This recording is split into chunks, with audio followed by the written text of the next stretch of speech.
The world is a very strange place. More than 95% of this Earth's population has a problem, and we need to find a solution to it very quickly. Psychotherapists, psychologists, mental health workers, and psychiatrists understand that more than 95% of this world's population suffers from one kind of mental illness or another. We call this loose class of mental illnesses schizophrenia. There is mild schizophrenia and there's chronic schizophrenia. Now, mild schizophrenia is very simple. The loose definition of schizophrenia is this: the inability to tell what is real from what is imagined, what is fantasy from what is reality. Now, imagine if we were talking and somebody else came into the room, and all of a sudden we got distracted and we stopped talking. Now that person starts to think, my God, they're talking about me. Then they leave the room, and then we continue talking because the distraction is gone. Now they are certain that we are talking about them, and they plan some kind of revenge. That's heading towards mental illness. You see, they say in Varna is now one of my homes on the planet. I don't know if you know this. I live in Singapore, I live in Chicago, but now I'm going to be living in Varna a lot.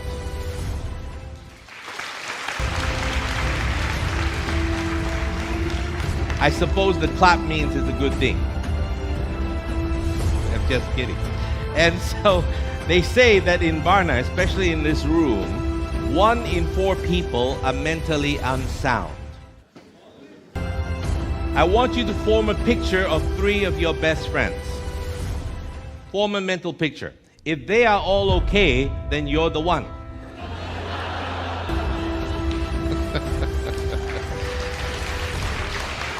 So you're in the right place. You're in absolutely the right place. Today I'm going to talk to you about something that's very close to my heart: how to change people from problem-focused mind to solution-focused mind. You see, the thing is, we are experiencing massive levels of depression all around the world. Massive rates of suicides, all going up all the time. And that's because people are focused on the problems, and that's why we have so many relationship breakups. That's why we have people on the verge of suicide even when they look successful on the outside. They can be earning a lot of money. They can be famous beyond belief, but somehow something is missing on the inside. And that's called positive thinking? Not really. That's called solution-based thinking. They're always finding solutions to whatever situations come up. My son, who is actually holding the camera right there, and I'm now live on Facebook, so over the entire world that is my fan base now knows exactly what I'm going to be talking about. My son and I went on an internet marketing cruise around Jamaica, Cozumel, Mexico, and so on and so forth. We're trying to figure out this world of the internet. And one of those cruises had a tour, and the tour was on a little island called Jamaica. We wanted to go see Bob Marley's house. Now, for me, I'm just curious about the music and the guy. For my son, he was interested in other things.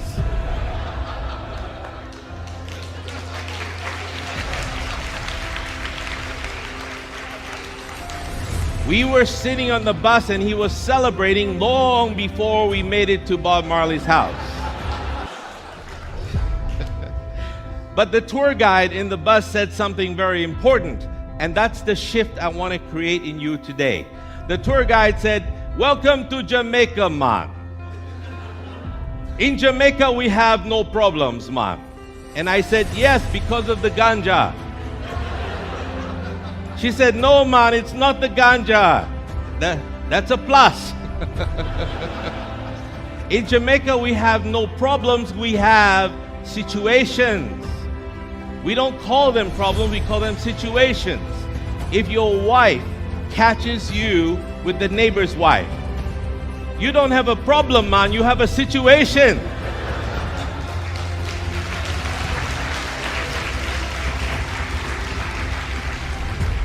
So you see, if you have a problem, it's not solvable. But if you have a situation, there's always a solution to it. So if you start to see the places where you are stuck in life, You don't have enough money before the end of the month. You have a situation, man. If your girlfriend is seeing your best friend and spending more time at his house than yours, you have a situation, man. You've got to solve this somehow. Change your behavior. Change your thoughts. Change your actions, or change your girlfriend.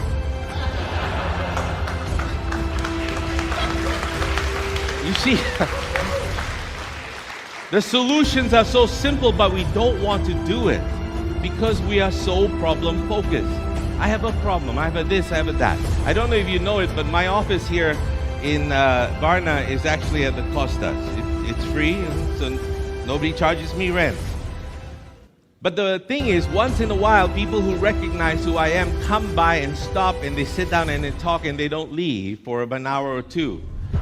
And they always have problems. They talk about their husbands, their wives, their children. They talk about their jobs. They talk about the future. They talk about the lack of emotion inside of them. And there I turn them into situations. What are you going to do about it?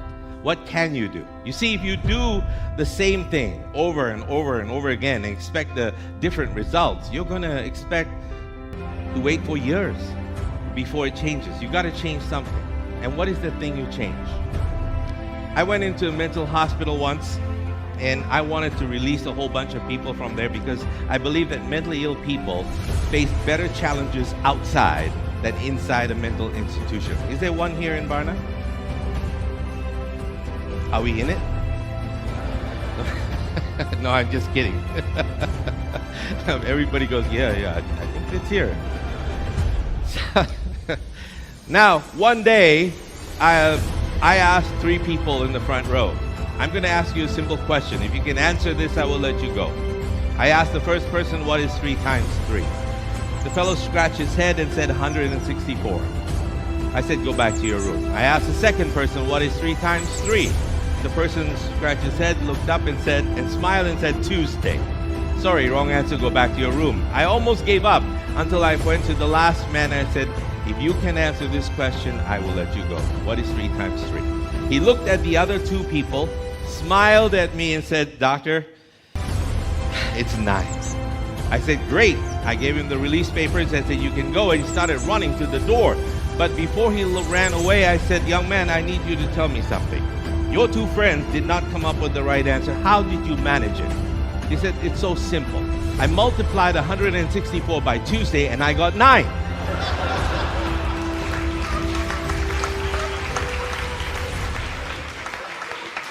So, you see, sometimes we come up to the right answers in life, but the thinking is not quite correct. But somehow we find the answers. We don't know how. We find answers to any situations that we find ourselves in. So today I want to give you a precise way to find answers to your situations. Would that be useful? For 2 or 3 people, that would be. They told me that in Varna, people are very shy. When you ask them questions, they don't raise their hands or answer back. But I don't believe you are shy. I believe that in Varna, when you ask a question, people don't realize it's a question. So when I talk to you for the next 10 minutes, which I think that's all I've got, I am going to say something, I'm going to ask, and I'm going to say, that's a question. So your answer will help me. Would that be useful? That's a question. Yes, great, thank you so much. My ability to think in terms of possibilities started when I was 18 years old. I was climbing a mountain in Malaysia and I lost my footing and fell down the slope.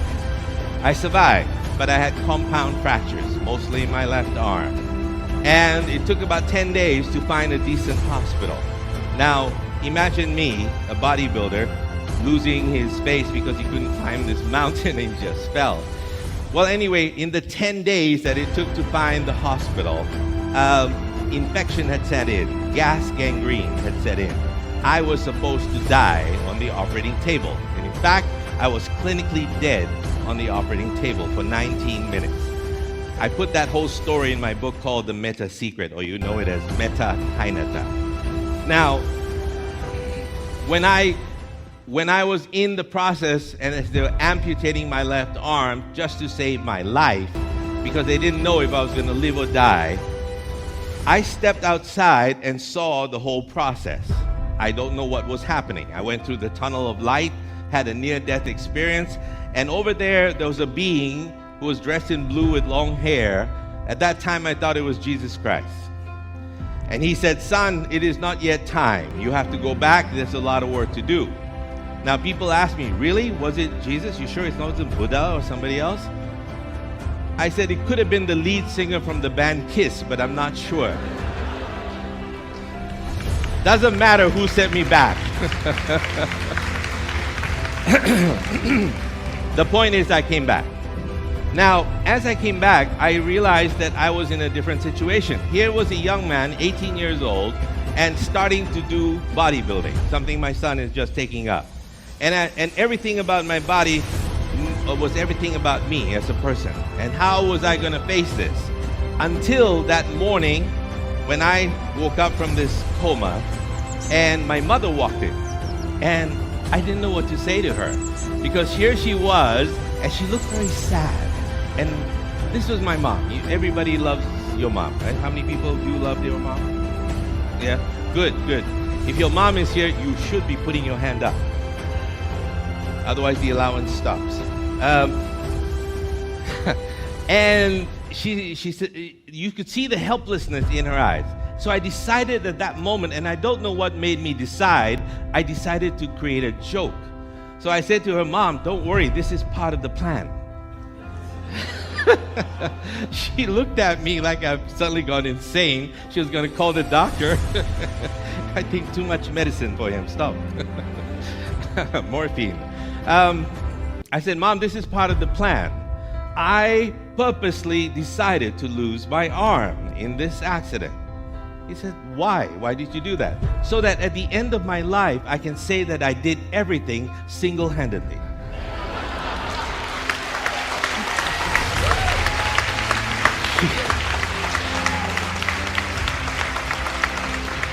She couldn't stop laughing for 10 minutes. And then I did another joke with somebody else who was coming, because there's a whole row of people coming in to tell me how sorry they were. And they said, "Oh, this is so bad. Tell me about the story." I said, "Well, it all started one night. I was playing poker and I had a bad hand.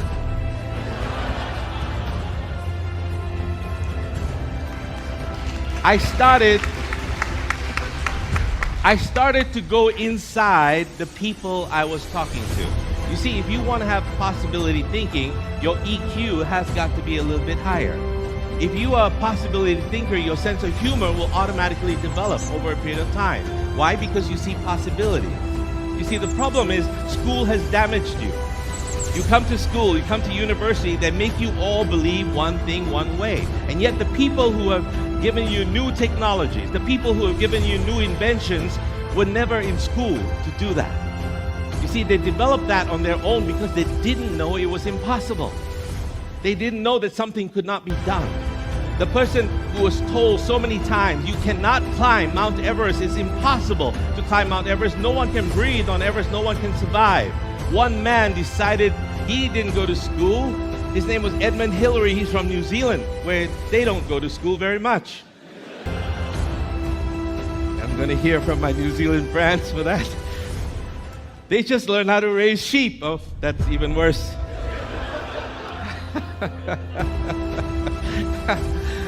He decided to climb Everest and broke the mold. And after that, in that same year, 8 more people started to climb Everest. And now 164 bodies are on Everest and we cannot bring them down. So I don't know if he did a good thing or a bad thing. But somewhere along the way, someone has to show you that it's possible, then you start to do it. How about you be the one? Someone told a fellow a long time ago, you cannot break the 4-minute mile. And yet Roger Bannister decided to ignore everyone, and he ran 1 mile in under 4 minutes. After that, 3 more people broke the record because one man showed them that it was possible. You see, I believe that you in Varna have a lot of creativity.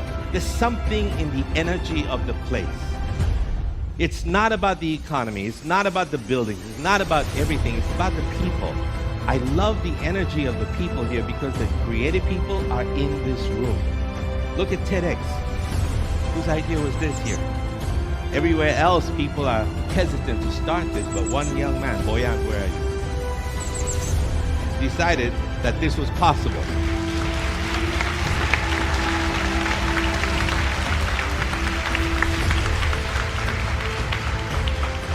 And so he sets the stage for other people to say, yes, it's possible. I will start to organize my own stuff, and soon there'll be nobody coming for Boyan's talk. I'm just kidding. But you know what I mean. The possibility that sets up inside of you is the thing that says there will be nothing that stands in my way. How do you develop that? Very simple. You start to pay attention to where you are. Where are you now? And this you can use for achieving any goals and anything that you want as well. Is this my clock? Just out of curiosity. Wow. Okay, great, fantastic. I just saw I have a little bit of time, like somebody left me the last piece of pie here. So if you just take a inventory of where you are right now, understand where you are. What resources you have, how much money you have, what education level you have, what connections you have. And then think about where it is you want to go. What is it you want to be? Don't think 5 years, think 2 years. Just 2 years, something that's within vision. And then notice what it will take for you to get from here to there. What is the path between here and there? And if you don't know the path, find someone who has taken that path. Find someone who's already done it. And if you cannot meet them directly, find it out in books. You've got the internet. You've got all of these resources. And this is the step that no one takes, the fourth step. And that is to take the first step. No one takes action. They think about it. They draw it up in plans. It's a great plan. They put it out in their notebooks. It's a great plan. Look, I came up with this 5 years ago. Someone told me 3 days ago, I really wanted to start TEDx, in Varna about 3 years ago. But and somebody else did it. How many times have you walked by and say, hey, I invented this several years ago. I thought about it, and now somebody made it an invention. How many people have had that thought? One man walked into the offices of Facebook. How many people are familiar with Facebook? The largest mental hospital in the world.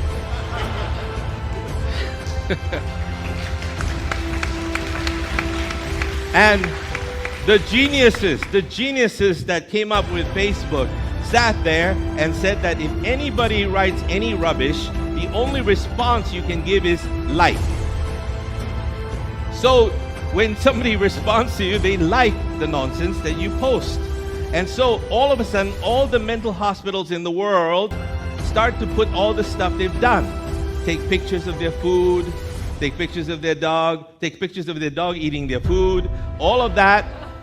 Do you remember a time 15 years ago where you and I had cameras and we took pictures of our food? We went to the store, developed them, and then sent it by mail to our friends? No. Possibility thinking means never accepting failure as your final destination. Failure is a means to success. One young man walked into Facebook, asked for a job in 2006. They turned him down. They said, sorry, we don't have a place for you, you're not qualified. That man did not get depressed. Maybe a couple of days he drank some rakia with some Bulgarian friends. But after that, he decided to sit with a group of people and created an app.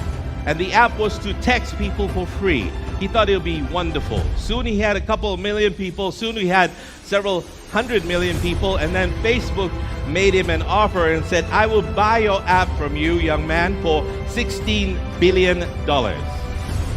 The man who did not get a job did not become depressed and go into a spiral. He thought, what can I do next? Here is an opportunity. So every time you meet with success, it's because you were followed by a lot of failure. And if you have not failed, you will not become successful. Let me tell you, I am one of the biggest failures in the world. You have to massively success. To experience massive success, you've got to have massive failure.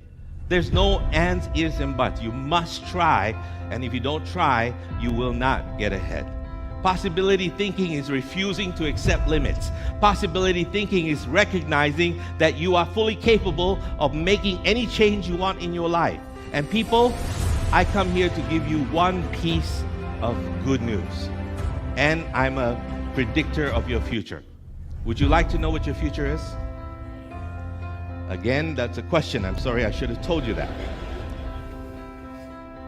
You are all going to die.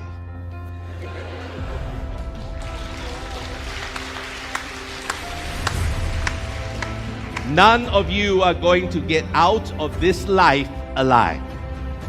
You are going to die. No matter how much you stretch it, you're going to die eventually. So before you die, why don't you make it a spectacular life? Why don't you do those things that other people are afraid of doing? Why don't you try and try and try and never ever stop? I have a friend in South Arizona. This man is an American Indian. One more story and then I'll step down. This man is an American Indian. He's the most successful rainmaker on the planet. He has made rain come down by doing a rain dance. He does the rain dance. And do you know why he's 100% successful? That's a question. Because he keeps dancing until it rains. Thank you.